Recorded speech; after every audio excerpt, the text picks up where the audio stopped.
Kuliah perdana disampaikan oleh Bambang Sugio Agus Purwono Politeknik Negeri Malang.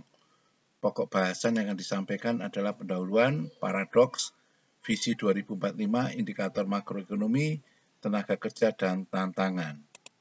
Yang pertama adalah paradoks, ada 4 paradoks. Negara manapun melihat negeri tercinta Indonesia adalah negara yang kaya raya, ada tambang emas, batu bara, lautan yang 70% dari daratan yang dimiliki, minyak, tetapi rakyat kita sebagian kecil adalah miskin. Yang kedua, negara agraris tetapi masih impor beras. Yang ketiga adalah negara kita dulu sempat menjadi negara pengekspor minyak, tapi sekarang negara pengimpor minyak. Yang keempat, negara kita dan negara Pancasila, tetapi indeks persepsi korupsi masih relatif tinggi. Tantangan yang ada di hadapan kita adalah daya saing strategis, laba di atas rata-rata di dalam berusaha. Yang ketiga adalah peningkatan performance, baik individu maupun perusahaan. Yang keempat adalah peningkatan persaingan. Yang kelima adalah manajemen strategis. Tantangan global yang pertama adalah kondisi ketidakpastian dan kecenderungan perlambatan performance perekonomian Tiongkok sebagai mitra dagang utama Indonesia yang akan berdampak pada kinerja perekonomian nasional. Yang kedua adalah ketidakpastian normalisasi kebijakan moneter di negara-negara maju, khususnya Amerika Serikat, terkait dengan rencana kenaikan suku bunga The Fed yang berpotensi berdampak pada kondisi likuiditas domestik. Yang ketiga adalah volatilitas, fluktuasi harga komoditas yang berpotensi mempengaruhi performance ekspor. Yang keempat adalah implementasi masyarakat ekonomi ASEAN yang berpotensi berdampak pada kondisi kompetisi global yang semakin ketat, khususnya di kawasan ASEAN. Tantangan perekonomian domestik yang pertama adalah upaya untuk mendorong percepatan pertumbuhan ekonomi yang berkualitas.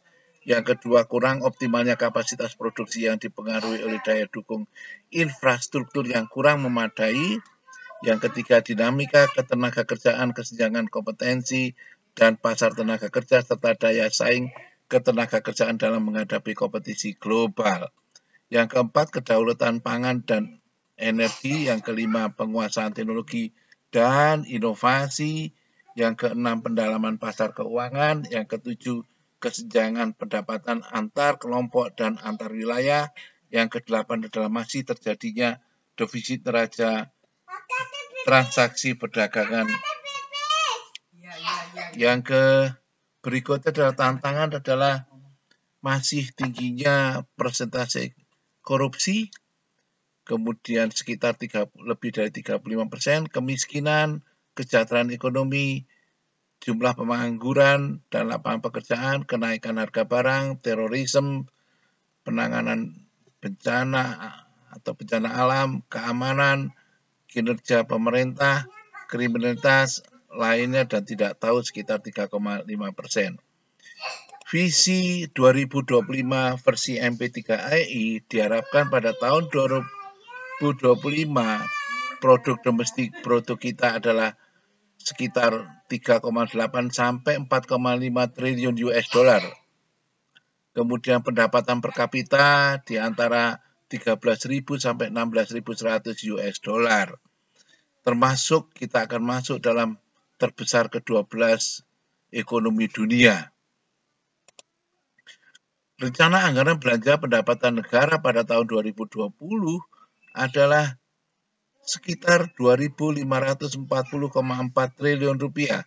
Pendapatan sekitar 2.233,2 triliun rupiah. Indikator makro di dalam menetapkan anggaran belanja negara, maka diperlukan asumsi.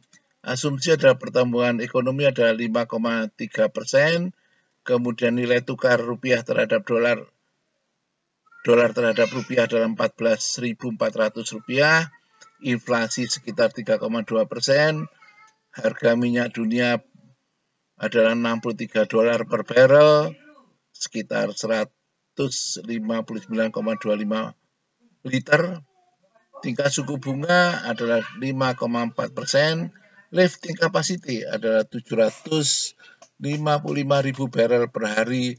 Lifting gas identik dengan ekuivalen dengan barel adalah 1.391 barel per hari.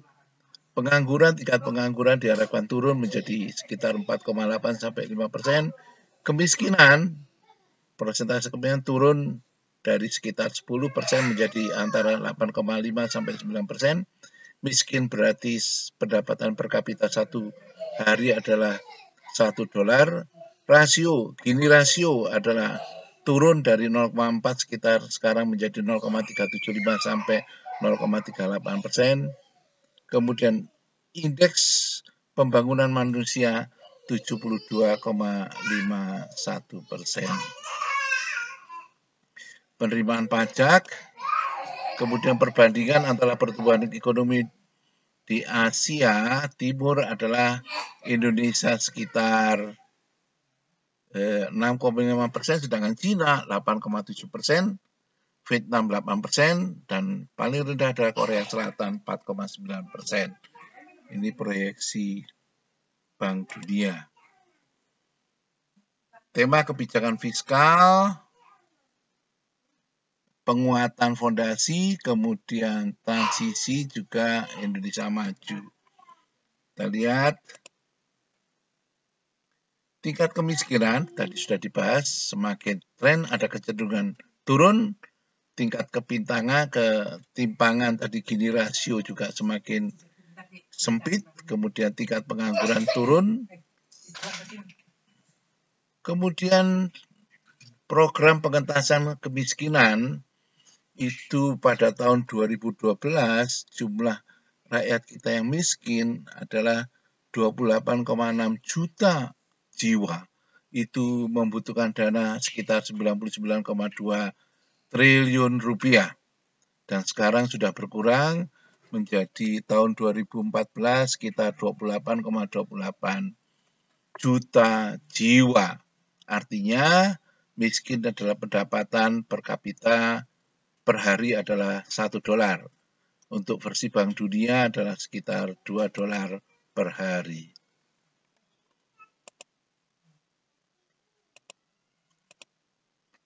Ada tema pembangunan, ada 6 koridor ekonomi versi MP3EI. Untuk koridor Sumatera, itu sentra produksi dan pengolahan hasil bumi dan lumbung energi nasional. Untuk daerah Kalimantan, pusat produksi dan pengolahan hasil tambang dan lumbung energi nasional. Di Jawa mendorong industri dan jasa nasional. Kemudian di koridor Bali dan Nusa Tenggara adalah pintu gerbang pariwisata dan pendukung pangan nasional. Koridor Sulawesi adalah pusat produksi dan pengolahan hasil pertanian, perkebunan, dan perikanan serta pertambangan nikel nasional. Sedangkan koridor Papua dan Maluku adalah pusat pengembangan pangan, perikanan, energi, dan pertambangan nasional. Ini beberapa kegiatan utama pada masing-masing koridor. Menurut McKinsey bahwa Indonesia pada tahun 2030 kita adalah terbesar ke-7 di bidang ekonomi. Dan